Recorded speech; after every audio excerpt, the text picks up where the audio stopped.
قیامت کے دن صرف مسلمانوں سے حساب و کتاب ہوگا۔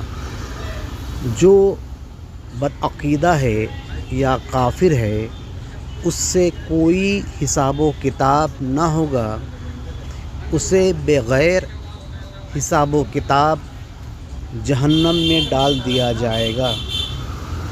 بدعقیدہ کافر سے بدترین شخص ہے، اور وہ شخص جو مسلمان تو ہے مگر بدعقیدوں سے محبت رکھتا ہے، اس کا بھی وہی حشر ہوگا جو بدعقیدوں کا ہوگا۔ بدعقیدہ ہمیشہ ہمیشہ کے لیے جہنم میں رہے گا، وہ کبھی جنت میں داخل نہیں کیا جائے گا۔